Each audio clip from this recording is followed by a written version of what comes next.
Gajah diburu orang karena gadingnya. Rusa menjadi indah karena tanduknya. Dan badak dikejar orang karena culaknya.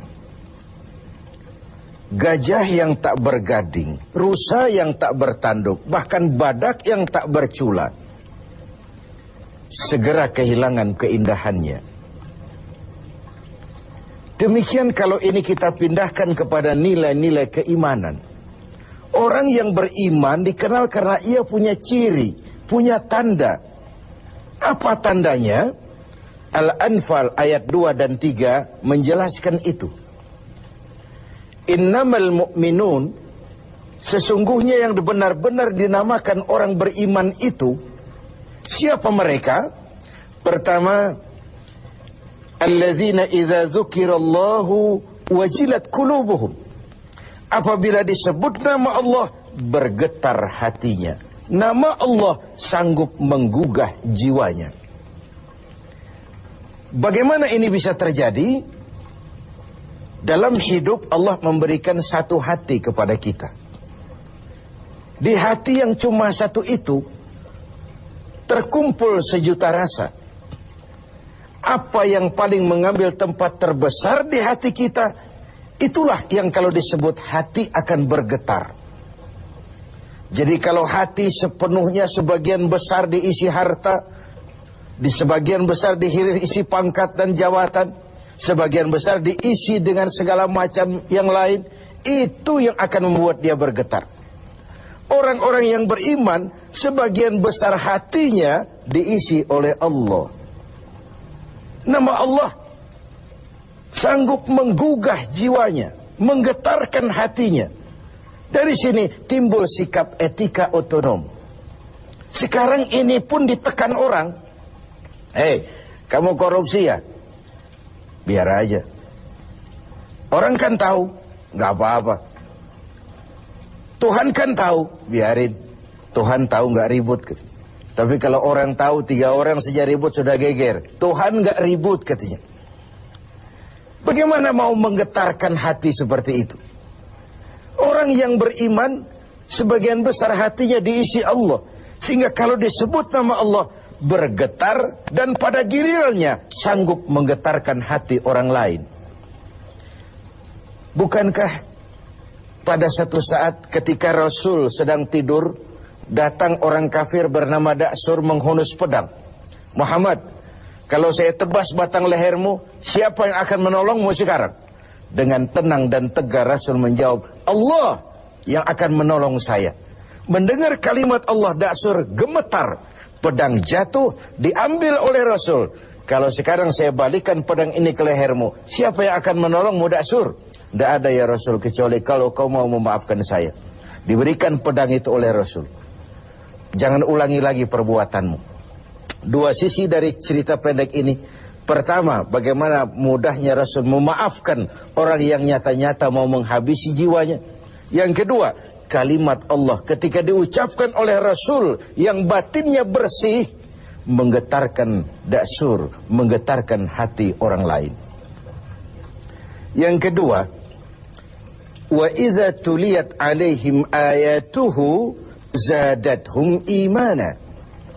Orang beriman itu kalau dibacakan kepada mereka ayat-ayat Allah, bertambah keimanannya. Apa ayat Allah itu? Tanda-tanda Allah. Ada berapa ayat Allah? Ada 2. Pertama, ayat yang terucap oleh Allah, biasa kita sebut wahyu. Yang kedua, ayat yang tercipta oleh Allah, alam semesta jagat raya ini. Adapun orang-orang yang beriman melihat ayat Allah yang tercipta, membaca ayat Allah yang terucap, semakin bertambah imannya. Dia berdiri di tepi pantai, bukan main lautan luas terhampar biru membentang, ombak menghempas diri ke tepian. Kalau laut saja begini hebat, apalagi yang bikin laut. Allahu Akbar. Dia tidak memuji laut, tapi dia memuji yang bikin itu laut. Bukan main gunung menjulang tinggi, menunjang angkasa. Kalau laut, gunung saja begini hebat, apalagi yang bikin itu gunung. Bukan main otak manusia. Dengan kemajuan ilmu dan teknologi, nyaris tidak ada yang rahasia lagi dalam kehidupan ini. Kalau otak saja begitu hebat, apalagi yang bikin otak. Dia tidak memuji otak, dia memuji yang bikin otak. Apapun yang dia saksikan, dia kembali kepada Rabbana ma khalaqta hadza batila. Tuhan, tidak satu pun yang engkau ciptakan ini dengan sia-sia. Baik ayat Allah yang tercipta, alam semesta jagat raya, baik ayat yang terucap, wahyu ini, keduanya kalau dibacakan semakin menambah keimanannya. Kita pandai baca ayat yang terucap oleh Allah. Sering kita khatam Quran, tapi kita kurang pandai membaca ayat yang tercipta oleh Allah. Bumi ini ayat Allah, baca. Mengandung gas, minyak, batu bara. Pakai apa membaca ayat Allah di bumi? Pakai ilmu geologi. Angkasa luar ayat Allah, baca. Bagaimana membaca angkasa luar? Pakai ilmu astronomi. Laut ayat Allah, ada minyak lepas pantai, ada mutiara, ada kekayaan-kekayaan di dasar laut. Bagaimana membaca ayat Allah di lautan? Pakai ilmu oceanografi. Hasil pengkajian ini, Rabbana ma khalaqta hadza batila. Tuhan, tidak satu pun yang kau ciptakan ini sia-sia. Semua ada manfaatnya. Maka orang beriman semakin dibacakan ayat Allah, baik yang tercipta maupun yang terucap, imannya semakin tambah. Kajiannya kepada alam semesta makin mendekatkan dia kepada Allah Subhanahu wa ta'ala. Yang ketiga, wa ala rabbihim yatawakkalun. Orang yang beriman itu hanya berserah diri kepada Allah. Berserah diri artinya menyerahkan hasil usahanya. Bukan belum sudah terserah Tuhan saja, terserah Tuhan. Bukan. Tawakal itu bukan fase pertama, fase terakhir. Bekerja sebagaimana harusnya. Berusaha sebagaimana mestinya. Gunakan tenaga yang paling profesional. Pakai teknologi yang paling canggih.